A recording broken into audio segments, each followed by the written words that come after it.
Hello guys, welcome back to the weekend roundup, and I'm a bit ill, so we're going to try and race through today's video because I can't speak for too long because I start dying on you. So going into it as usual, Premier League, big leagues, team of the week, and then ending on a topic of the week. If we manage to get to that, I might die before that, we'll wait and see. If we do get to the topic of the week, it will be our players playing too much because everyone's getting injured, everyone's dying. Like, I might by the end of this video. Maybe I'm making too many YouTube videos, God knows. Anyway, game week 7, how did it go? We're going to start with a massive game. We're going to start with a big game, so we're going to start with a big game. There's Brentford versus Wolves. What do you mean it's a big game? Because it was 8 goals. 8 goals in the game. That is crazy stuff. And there's a really mad fact from this game. There was 8 goals from 8 different goal scorers who are from 8 different nationalities. This is the first time that's ever happened in Premier League history, which is a pretty cool fact. It's a pretty cool fact. I feel like Wolves, once again, found themselves unlucky. But when you're that open at the back, them chances are going to come in, and Brentford took advantage of them chances, as always, and they got an early goal again. Not within a minute this time, within 2 minutes, but still, that early goal coming and punishing Wolves. Wolves, I thought Cunha looked good. I thought Sean Larson's coming in good as well. Their attack's looking nice. Them defensive frailties that I made a clear point of at the start of the season are hitting them, and hitting them hard right now. They need to fix up. They need to fix up at the back, really. That at the bottom line, they need to fix up at the back. City played against Fulham, and this was another high-scoring game because there were 5 goals in it. And in all fairness, I thought all 5 of these goals would be for City coming into the weekend. That was before the game got played. I thought, you know what, this is Haaland's game for a hat-trick. But no, Haaland didn't score at all. No goals for Haaland, but 2 goals for Kovacic, and then a banger from Doku. I didn't rate it at first, and then I watched it again how he hit it, and the way the ball moved, and I went, you know what, I kind of rate it. But I still think Muniz's goal was a lot more nice taken. Like the bounce and just the clean finish, just done. There you go. See you later. Adama could have won that game for Fulham. Honestly, he had the chances to win that game for Fulham, and you know, City would count themselves lucky. But that's what I'm saying, is the chances for these goals to go in against City are there. They're going to happen a lot more without Rodri there for the season. Kovacic leaves gaps. You know, he's not a true holding midfielder. He's a balanced midfielder. He needs someone alongside him, like a Gundogan. But those gaps come out the way City play. Rodri is perfect at the role, and it's actually insane how important he is. But you can see the gaps coming. They might have won, but I can see the gaps. I can see the gaps here. They're opening up. Arsenal also chasing up that title race, beating Southampton 3-1. Cameron Archer opened the score in this game, a really shocking stadium, but Havertz responded very quickly and very thoroughly with a very good goal. Havertz is the man on form right now, but Saka is the man that runs things at Arsenal. We know that. We know Saka's the man that runs things at Arsenal, and another great game here. The other team obviously chasing that title down is Liverpool. They're the 3 main contenders right now that people are talking about, and Liverpool won that game 1-0, and I thought they looked really shaky as well. So I think all 3 of the teams that are chasing the title right now, we're over in 7 game weeks in, but that's what we'll talk about, all look shaky this week. I think they all had a bit of a stumble, and maybe they'll look at the international break, take a breather, and be like, right, let's reset ourselves and go again, type of thing. Because I thought Palace looked really good, and I thought Liverpool were very lucky to get away with not getting beat by Palace. So I thought City and Liverpool were both lucky this game week. Arsenal, not so much so, but they're playing at Southampton, who are a lot worse side than Palace and Fulham. So you kind of expect Arsenal to win that game no matter what, but shock coming in there from Fulham, and a bit of almost a shock coming in from Palace. Almost another Christian Bull for them, but they survived. West Ham, Ipswich, and I thought this game might be close. I thought West Ham might just edge it, but he more than edged it. Antonio getting 3 FPL assists, you want to call it like that, but winning 4-1. Delap, though, is on really good form for Ipswich right now, which is exciting to see, since I see a young player do well in the Premier League, and for a team that I'm hoping stays up as well. You know, I do want to see Ipswich stay up. I think it'd be a nice story if they stay up. But as the weeks go by, it's looking less and less likely, and it's like, God, they need to get that win under the belt. They need to get that win under the belt, and I feel like it can come in the next few weeks, but we'll wait and see if it does come in the next few weeks. But yeah, West Ham does not have to quit. Smiles all around in that 4-1 win there. And then on to Leicester playing against Bournemouth, and Leicester, you know, going to this, we know that the promoted teams, as you've seen, the other 2 teams this weekend did not win their games. It has been 20 games up until this Leicester game where the promoted teams haven't won a game. But don't worry, Leicester ended that on the 21st game of all the games combined, and they won 1-0. A nice 1-0 win as well. You know, they got that clean sheet. They can back themselves very, very well on that. You know, keeping a clean sheet in the Premier League's not an easy task, especially winning your first game using a clean sheet.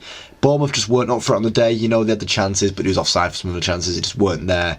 But Buonanotte, what a player he is. And I was shocked when Brighton let him go on a loan this window, and I was like, thinking, he can do something for Brighton this year, but no, he's been moved along to Leicester, and he's doing well for Leicester. He gets his second goal for Leicester now, and he could have got a few assists as well if Vardy hadn't let him down. But I'm sure Leicester will be happy enough with the win, no matter how it came. Everton-Newcastle was the highlight game of the weekend. It was the big Saturday game on Sky, and it ended a great 0-0.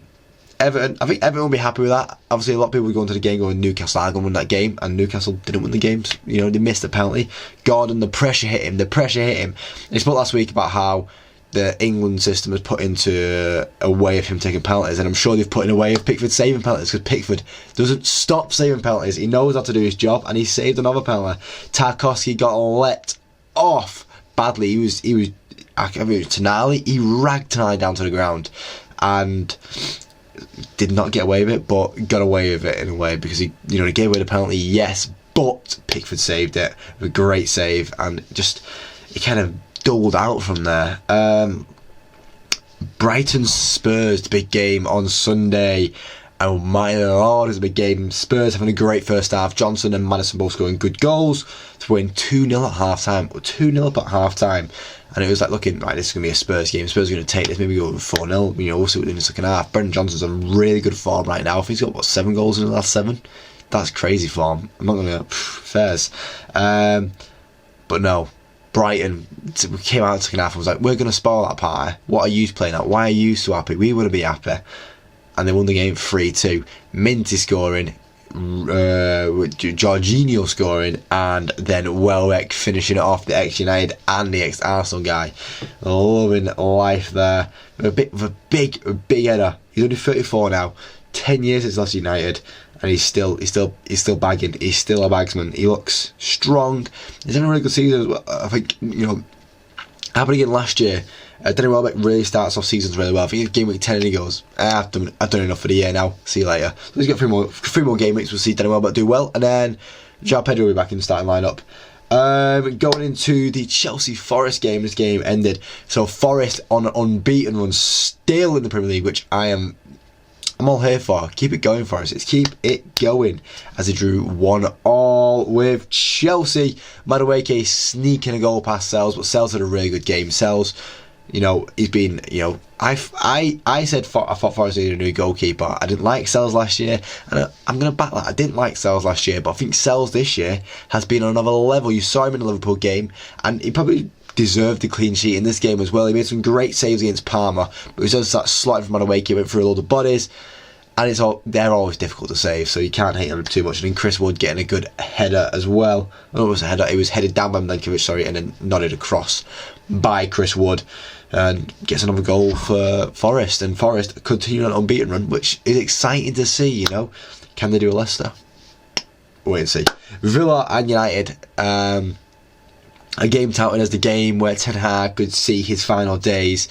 And I thought the same thing. I thought it could be the game. It might still be the game. It might still be the game where Ten Hag gets sacked after ending 0-0. Johnny Evans had a great game, and yeah, I think Villa messed around with the set pieces too much. Even saw the set piece coach on the line, nagging the players, bam, bam, bam, bam, bam, bam. It's unnecessary.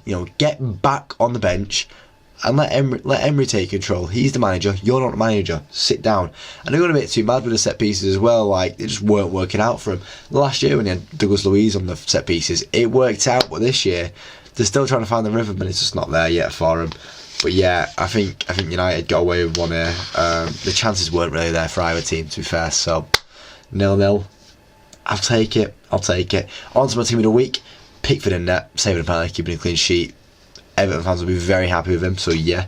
A back three of more clean sheets. Pau Torres, Johnny Evans, and Wout Faes, all keeping good clean sheets. Very necessary clean sheets for the clubs. I think Torres, especially for Villa, because he had a lot of injuries around him. The defence kept on changing around him. He was the mainstay. He was the mainstay in that defence, and he did well the whole game. In midfield 4, we're going to have Matoma in there, Saka on the wing as well, out wide, and then we're going to have Kovacic and Lewis Potter. I needed to have a Brentford player in that team, and they scored 5 goals, won a game 5-3. I needed to have a player in there, and I thought Lewis Potter was the best player out of the choices that I had.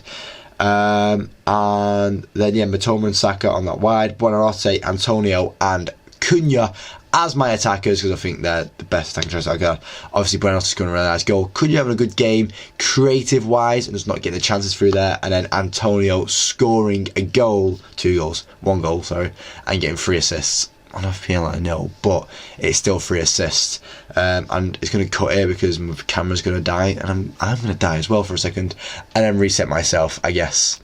Let's go at it now with the top 5 European leagues, talking about what happened in there. We'll start with the Championship. We're going to go down in England a little bit and talk about what's been happening in England with Burnley and Preston drawing 0-0 in that kind of like Lancashire derby. It's not the proper one up there. Obviously Blackpool, Preston, and then Burnley, Blackburn are the big rivalries there. But Burnley, Preston, it's still a bit of heat in the fire there, and ended 0-0.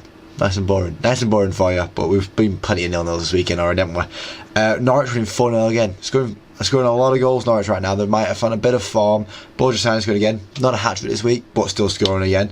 Plymouth beating Blackburn 2-1. Blackburn have been high up in the table all season so far this season, but Plymouth with a 97th minute winner to beat Blackburn. Huge result for them there.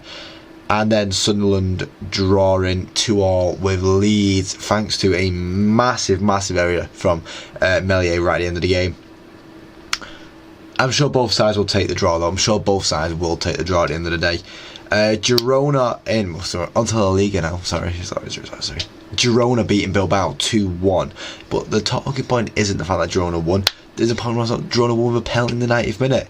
The talking point is that Gazzaniga saved 3 penalties. 1, 2, 3. Yeah, 3 penalties. That is insane. That is crazy. That is below my mind. I think it's the first time that's ever happened in history. 3 penalty saves in one game by one keeper. Mad stuff. Lewandowski got a hat for Barcelona as Barcelona continue on their rampage at the top of the table. Real Madrid won 2-0 with Valverde getting a goal, and Valverde's been, the proper powerhouse in the team so far this season and carrying that Madrid team forward, and if they do win the league, Valverde will be a big massive thanks towards it. On to the Bundesliga, and Bayern Munich dropped points with a 3-3 draw to Frankfurt. Maybe they still got some shakes from that Villa game. Bit scared on the inside. Ooh, don't know. But yeah, Frankfurt drawing with Bayern Munich. No Harry Kane go either, but Elise did score. Leverkusen also dropping points, this time to Holstein 2-2. Within the first 8 minutes, they were winning 2-0, and then end of the game 2-2. It looked like Bayer Leverkusen were going to run away with it, but no, Holstein said halt there. And then Bremen beat Dortmund as well, so some big results across the Bundesliga there. Leipzig continue on their winning ways, but Bayern Munich still top alongside Leipzig now. The league on, we see Monaco top the table now as both Monaco and Lille went to wins. PSG dropped points to Nice, and Brest beat Le Havre 2-0 with a red card from each team. Interesting stuff, but Marseille also got a red card with 2 yellows within 30 minutes. Madness. A lot of red cards flying about. We talk about yellow cards and red cards flying about in the Premier League. Go look at the French League. They are flying out. They're going out of sale. Inter Milan beat Torino 3-2 with a Thuram hat-trick. So what a start to the month for him after winning the play month last month. Napoli beating Como 3-1 to continue their rampage at the top of the table. Atalanta beating Genoa 5-1 with a Retugi hat-trick there as well in that 5 goals, and then AC Milan getting beat 2-1 by Frozen, I think. Fiorentina. With David De Gea making 2 saves, and Theo Hernandez gets it off in the 97th minute as well. But 2 saves from De Gea from penalties. All I wanted was 1 save, De Gea. All I wanted was 1 save, and it was against Villarreal back in 2021. But he couldn't do it for me. De Gea. It will always break my heart, that game. That game will always break my heart. And then Juventus also dropped points to Cagliari at 1-1. A game they really should have won. But let's talk about the topic of the week now. We need to take a pause, so let's take about the topic of the week, which was our players playing too many games, our players too many playing games, and is it causing injuries? Carvajal went off injured this week. Son's been injured for the past couple of weeks. Rodri's out for the season. Alisson's gone off now.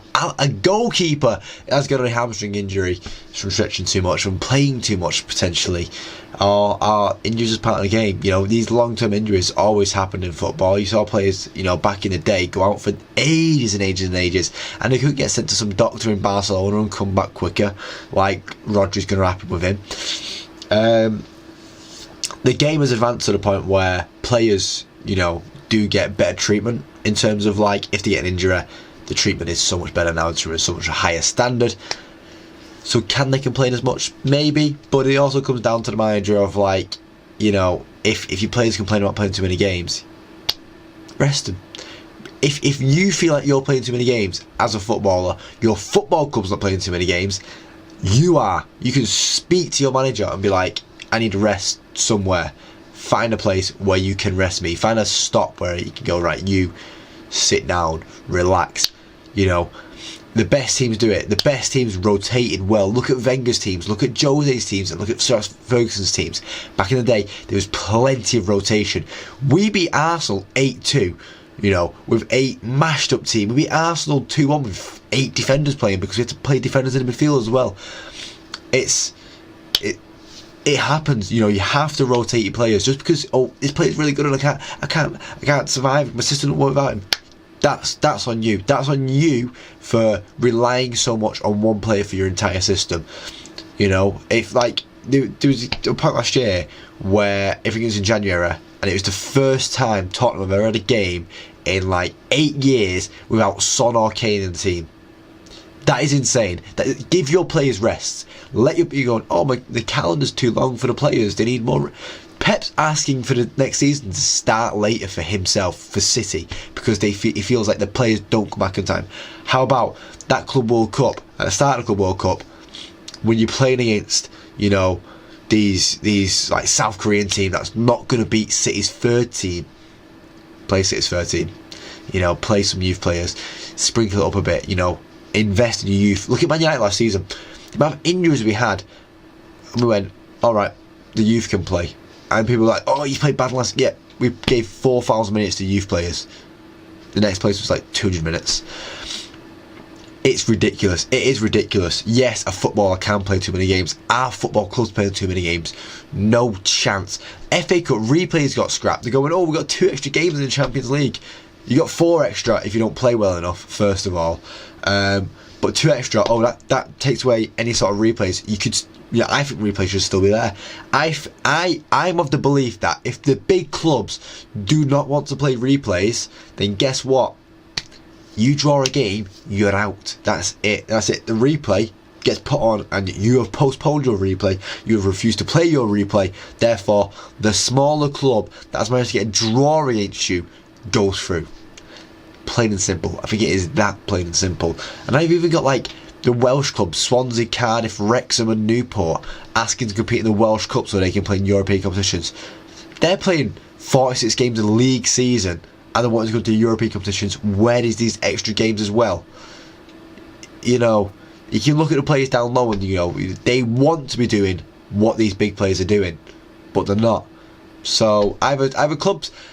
The biggest solution here would be for the Premier League to increase the amount of people who can have your squad. Chelsea don't need that, you know. Chelsea are fine. That would help Chelsea out. But you want proper rotation, and allow proper rotation, I guess. You know, City used to have 2 squads. City used to have 2 squads that you can rotate fully, and now they're relying too many on certain players to fit a certain system. And when that player gets injured, the whole team kind of falls apart. That's not on. That's just not on, is it? At the end of the day. You know, there's no such thing as clubs playing too many games. A football club, you know, like basketball games happen every 3 days apart. You know, a football club could play every day. Every day of the week you could play. You just rotate your players. You just change. You figure out who you need to go full against, and then you figure out who you can relax against. By the end of the Champions League run, you might have secured your place, you know. If you win your games, guess what? You can relax your players. But anyway, that's going to be the end of the video now, guys. Let me know what your thoughts are on it. I'm going to go die now. I'm just so ill. But thank you for watching, guys. If you like the video, leave a like. You'll see more. Subscribe to my channel every single day. Thank you for watching, guys. Hopefully I do catch you next time. Cheers.